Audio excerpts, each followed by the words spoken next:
Number 38, dhmis song. It's meant to be the worst song on purpose, so I think they did a good job, but dhmi did a rotten, naughty job. Number 36, canoe song. Everyone said he deserved higher in the last list, but no.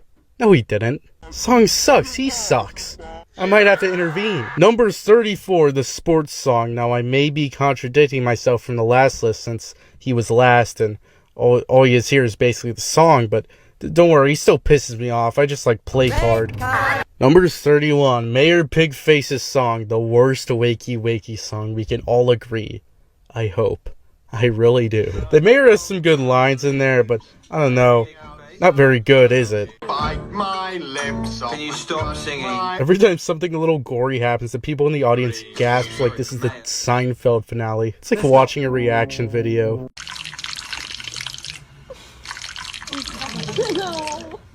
No. Number 30, Acceptance. This is the song that yellow guy and red guy sing for like 3 seconds until the best character in the series is revealed. I like the bait and switch, and there's no Nickelodeon sitcom audience reaction. Go fuck yourself. Number 28, Sound Song. I have no idea why this exists or why it plays at the end of Transport, but it does. The journey always ends up back at home. At first I thought maybe these end credit songs were made and scrapped, so they just reused them, but I don't think that's true. If it was, then we have to find the secret lost character that was meant to sing this song. Choo choo choo says a train. Do you recognize him? Yeah, don't tell anyone. Number 27, Wakey Wakey. I actually like this one a bit, but it's too start and stoppy and the audio is sloppy, yo. And I live with him in this funny house. And every day when the sun comes out, we go outside and walk about in our town. I do like the overall style of it, though. It's just so weird seeing these characters in this open environment with weird-ass neighbors and shit, like Big Ian. Big Ian. And every morning we sing this song. Every morning. It's funny too because they're obviously setting up the world and ideas that they would use later in the series, but this pilot got thrown in the fucking trash. Miss Grinold is fucking dead, bro. Wakey wakey, more like sleepy sleepy. Number 26, Yumpfadinker's celebration song.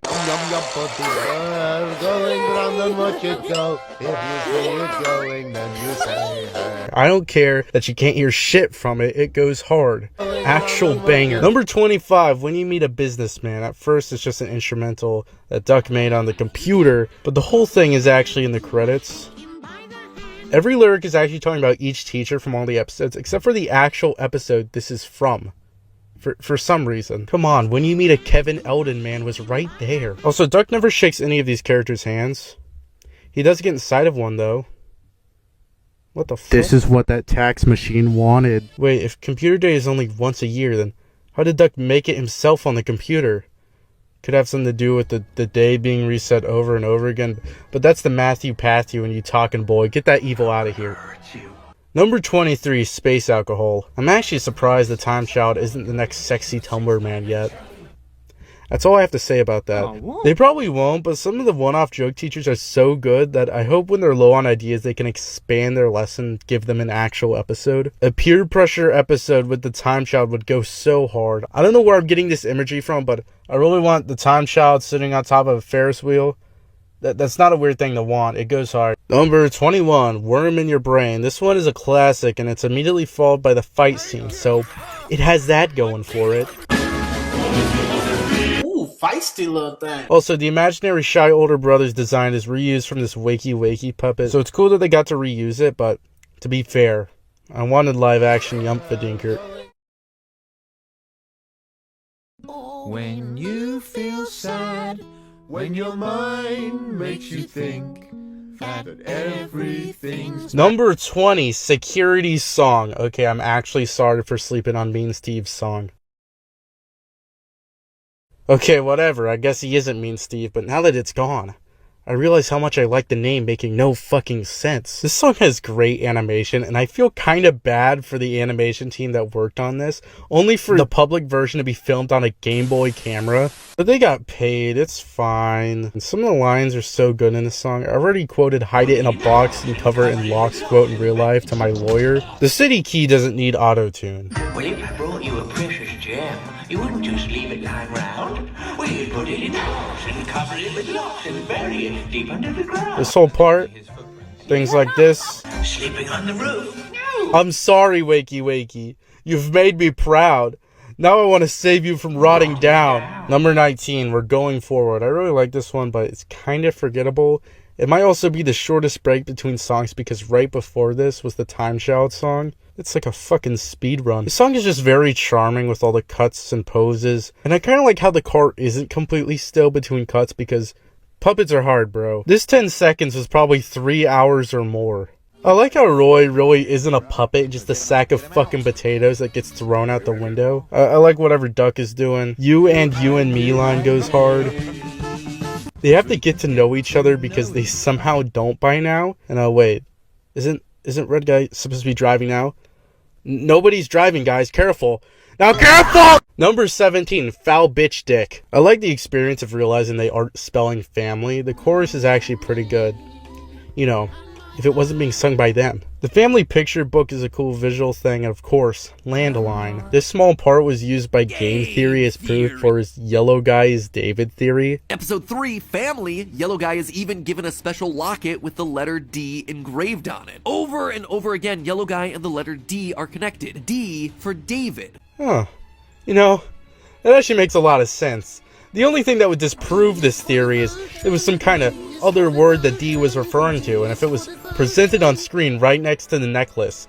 But, of course, there's nothing like that. Okay, to be fair, the theory makes sense, but I don't really like the name David for Yellow Guy, and Duck as well. At this point, I hope they never reveal the names. Other than one exception, I feel like actual names wouldn't work for these characters. The fan names actually suck, I'm sorry. Manny? What the fuck? Harry? That makes more sense, but I'd rather call him The only potential name I like is Doy for Yellow Guy. Becky Sloan used to use the word Doy in posts with Yellow Guy, and some people interpreted it as his name. I like it. It matches with the D on his clothes, and it rhymes with his dad Roy, whose name is actually confirmed. Fuck society. Yellow Guy is Doy to me now. Oh. Looks like I wrote that whole thing with no spaces. That's not a word. Number 16, I Don't Want to Be in the Family. I really like this one. I can eat a family meal. I just eat it slowly. That goes harder than the fucking Bible. Duck's voice is strange, but it works for me. The song is really weirdly heartwarming. He says he doesn't want people who look like him, but the entire song is just him with a bunch of him. So which is it? It has a kind of Jack Stauber feel with the VHS filters, but you know, with Duck. Also, Duck wears this in it.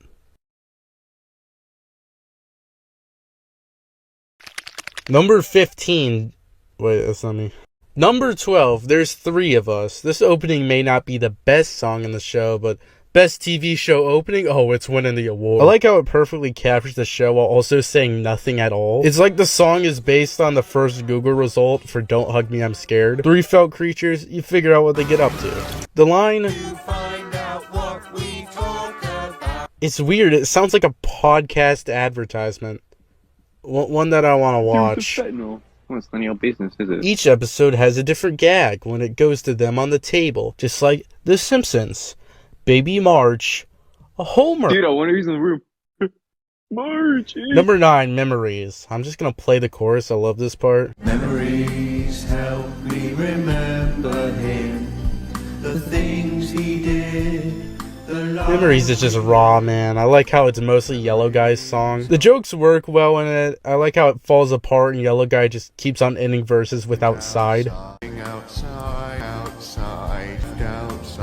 It's different from a lot of the other songs, and that's doing it a lot of favors. It might be a bit too long, especially since Death has the most songs out of all of the episodes, but that's a small complaint. Baker Terry's actually so talented to be able to do these songs in the characters' voices with like full range. He might be struggling a little bit with Yellow Guy's voice, but whatever, I like it, and Yellow Guy's an inspiration.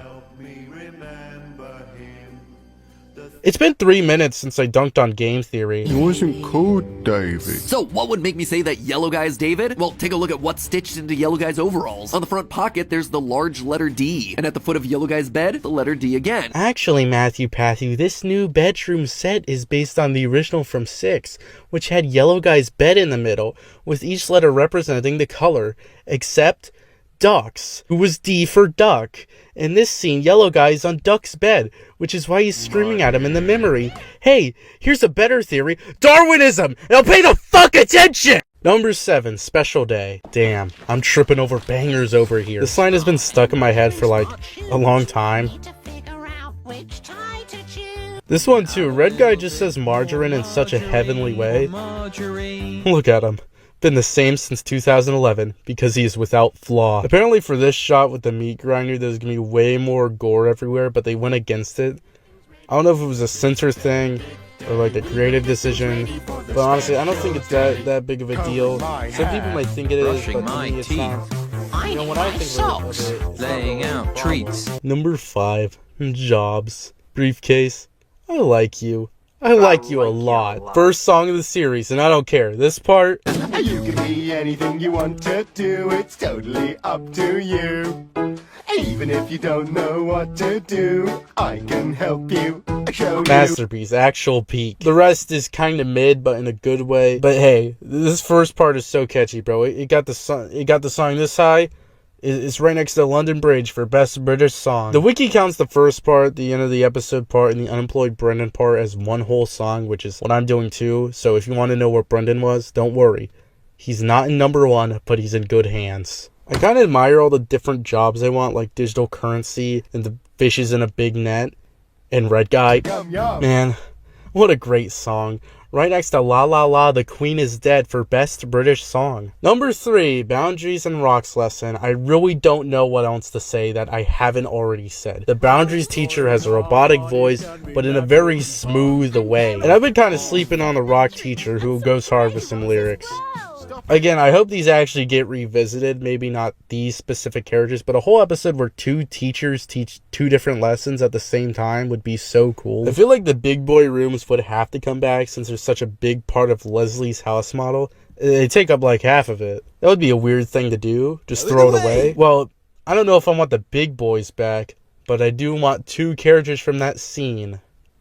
Yeah. Both guys in morph suits, hell yeah.